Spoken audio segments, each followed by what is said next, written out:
Hello Year 4, it's Mrs. Plews here with your English lesson for Thursday the 14th of January. Okay, just to begin, some feedback for you from Mrs. Cross from last lesson. So she was really pleased with your vocabulary choices, and Fairford class Miss Fowler was really impressed with yours as well. But what we would like you to do to build on that is to remember to use that really good vocabulary in your writing, and that's going to be important today because we're beginning to write our text today.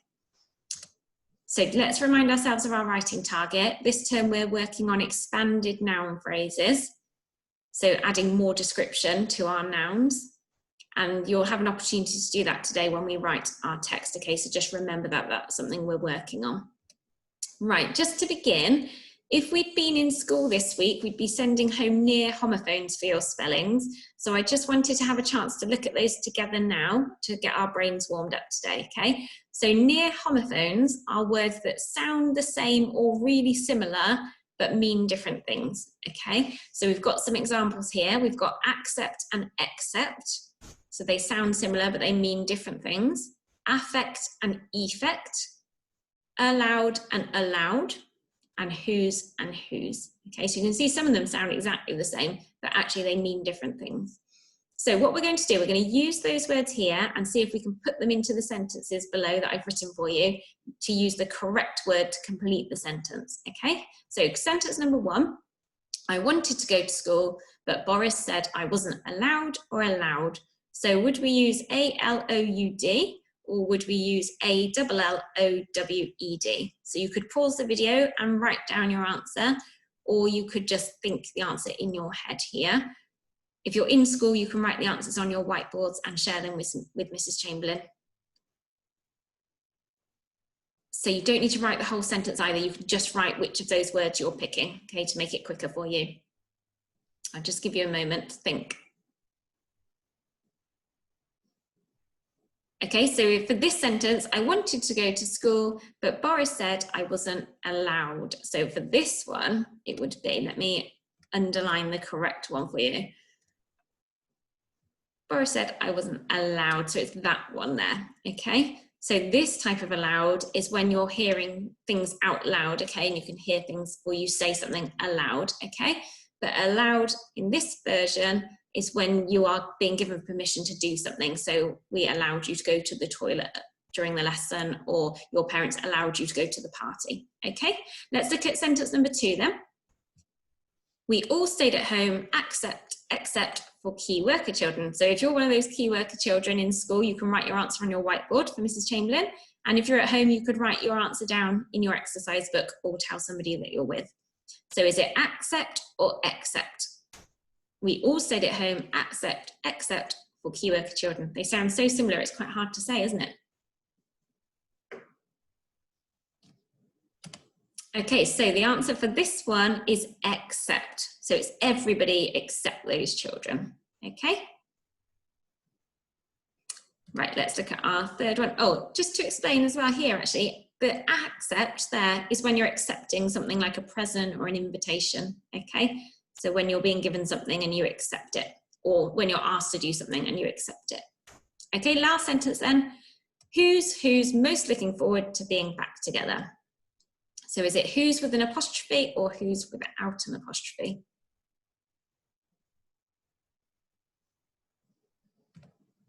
And the answer for this one is who's with an apostrophe. So when there's an apostrophe, I always try to think, what are they really trying to say? Which words are they really using? So for who's, it's really who is, isn't it? Okay, but they've taken out the I and put an apostrophe in its place. So we use that as an apostrophe for omission. Okay, this type of who's is when you might say, whose bag is this? Something like that, okay? But who is most looking forward to being back together would be the correct one there. Okay, so hopefully that's just helped you think about some of our spelling words that we would have been learning. Let's have a look at what we're doing for our English work today then. So our WALT today is use rich vocabulary when imitating a story with a historical setting. Okay, so we've been thinking lots about the Escape from Pompeii text and using different techniques to help us learn and get used to and get familiar with that text. So we're going to use that to help us write our own version of that text today, okay, to imitate it. When you're imitating something, you're writing it quite similarly, but maybe changing some details, okay? So this is the beginning of our English unit. Right then. So you're going to become the author of Escape from Pompeii today. So you're going to write Escape from Pompeii text yourself. What might our steps to success be? So again, you might like to pause the video here and talk to somebody that you're at home with. Or if you're working alone at home, you could think in your head or even jot down your ideas. And if you're in school, share your ideas with Mrs. Chamberlain now. So what could our steps to success be? Okay, hopefully you've had a chance to think about those. You can pause the video to give yourself more time. Let's have a look at what I've put for our steps to success. So in your writing today, Miss Fowler and Mrs. Cross and I would like to see a clear plot. We would like paragraphs, that's really important. Make sure you remember your paragraph. We would like powerful verbs. So the Escape from Pompeii text had some really lovely vocabulary in it, and the verbs particularly were very powerful. We had words like looming, wondered, glistened. Okay, so those sorts of doing words, but really nice, powerful doing words, okay, not just boring doing words. Expanded noun phrases. Now that's our target, so I've included that on our steps to success sheet, and we'll have a look at some examples of those shortly. But really adding more detail to your nouns, okay? So things like Tranio, the mountain, Livia, Pompeii. You want to add more detail about those nouns, okay? And then finally, fronted adverbials. Now this was a target for us before in one of the autumn terms, but we don't want to forget what we've done before. We need to keep using those skills. And there were some really lovely examples in the Escape from Pompeii text. So try to start your sentences today with some fronted adverbials. But don't forget, when you use a fronted adverbial, you're going to need a capital letter and a comma at the end of your fronted adverbial to make sure your punctuation is correct. So those are our steps to success today. I've shared those on our daily plan for you, so you can print those off if you're at home and have a go at ticking off in the P column, the pupil column afterwards, to check that you've included everything, but also use it as a checklist as you're writing. You can tick off as you're writing as well to make sure you're including those things. Okay, so that's there for you to use to help you with your writing today.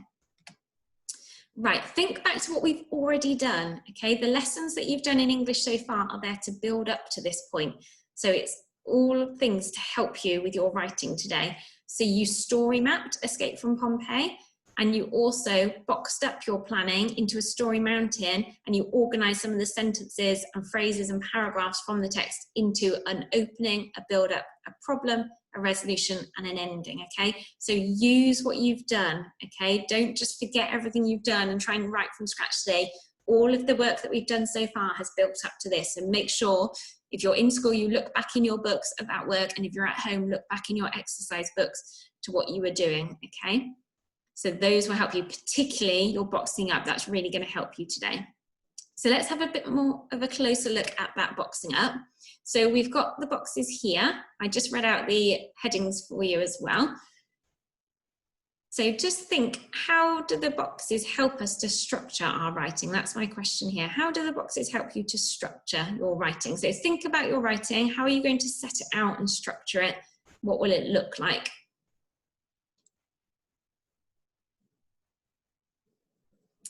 Okay, so hopefully you've realised there's 5 boxes, so we are looking for your writing to have 5 paragraphs, okay? Paragraphs are really important, so make sure when you've done your introduction, you leave a line and go on to your next paragraph, which is your build-up, okay? Right, let's have a look at an example of an introduction then. So this is Emmett's introduction. So this is how I'd like your work to look today. I'd like you to write the date and underline it. I'd like you to leave a line and write your Walt and underline it, and then leave a line and have your title Escape from Pompeii, okay? It makes it really clear then when people look in your books to know what you were writing, okay? So that's how you're set out. This is Emmett's opening paragraph then. Now you'll notice that it should be very similar to the Escape from Pompeii text that we've been learning, because that helps us to use ideas when we come to innovate the text. So it's fine if you're using the Escape from Pompeii text and copying a lot of it, but we also need you to add your own details in. So let's see how Emmett's got on with imitating that text, but also adding his own details in. So we've got, once upon a time, on a hillside overlooking the sparkling Bay of Naples, the Roman city of Pompeii glimmered in the sunlight. Pompeii is a city in Italy. Italy is a country in Europe where the Pope lives. Okay, so you can pause the video here. If you're in school, have a chat with Mrs. Chamberlain with the other children about what features you think Emmett's included and how well he's done. And if you're at home, you can talk to somebody that's there with you, or just think to yourself, what has Emmett done really well there? But is there anything that Emmett could improve on in his introduction?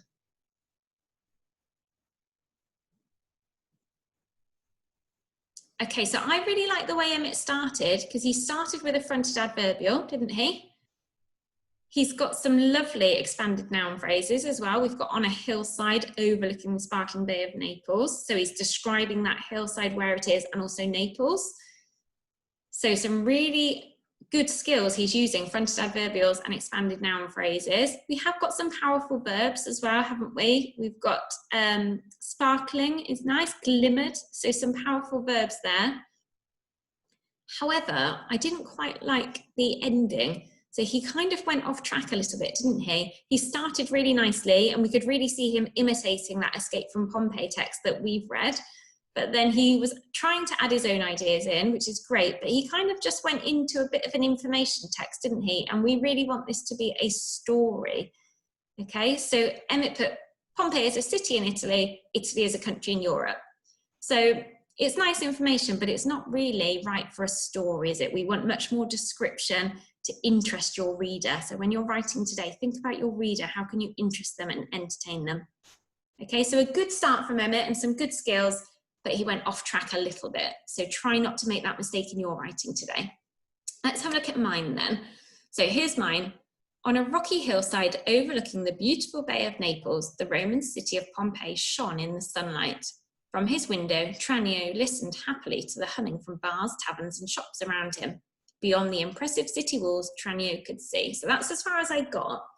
Hopefully you've seen, I have imitated the text quite closely, but I really tried to change some of the vocabulary because I wanted to challenge myself to use some different words. So I had shone instead of glimmered. I added an adverb here. So I had Tranio listening happily. Okay, so I tried to add my own details whilst imitating the text. So that's what we'd like to see in your writing today. It's okay to imitate the text and copy a lot of the text, but do put your own ideas in. So then I can have a look on my steps to success over here and see what I've managed to do. So have I got a clear plot? I think so far I have, haven't I? I'm introducing where I am, and I'm or where Tranio is, sorry, and I'm introducing the character and what's happening. So far I've got a clear plot. Paragraphs, I've started okay. I'll have to remember to leave a line in a minute to go on to my build-up paragraph. Powerful verbs, have I got powerful verbs? Well, shone is nice, isn't it? I hope that was quite a good one. Listening happily, hopefully that was good. So that's a verb with an adverb. Humming, I kept humming because I liked that one from the text. So I've got some powerful verbs there as well. Expanded noun phrases, I did keep some of those, didn't I, with the hillside overlooking the beautiful Bay of Naples. What else have I got? Pompeii shone in the sunlight, and taverns and shops around him. So I have got some expanded noun phrases and fronted adverbials. Let's see, yes I did, didn't I? Because I had on a rocky hillside overlooking the beautiful Bay of Naples and from his window. So I have so far included fronted adverbials. So I've made a good start, but I do need to carry on, and really I must remember to use those paragraphs tonight because I haven't really shown that in this bit. Okay, so as you're writing today, keep checking against those steps to success to make sure you're on the right track. So like I said, it's okay to be copying a lot of the text today. That's what we expect you to do, but we do want you to put your own ideas in, okay? It might seem like a bit of a cheat to just copy a lot of the text, but it's how you learn to use that sort of language in your own writing. So by imitating this text, we can then build on that and use the same sort of language and ideas to write our own text, okay? So don't feel bad for copying today, that's okay, that's what we expect you to do in an imitation, but do add your own ideas and do challenge yourself to use some different vocabulary in your writing, okay? Right, so your data malt is there for you again. Don't forget to get that written into your book first and your title, and then you can make a start on writing your own Escape from Pompeii. And just a reminder of your steps to success there. So when you're finished, check off against the steps to success on the pupil column, P for pupil, okay? and then we can have a look at how you got on later, and I'll look forward to reading these and seeing these. Don't forget about your presentation and your handwriting. Okay, we still want to see really good handwriting at home, and when you're finished, leave us a learning kit as well. Okay, best of luck with your writing today, guys. Really looking forward to reading it, and keep up the good work.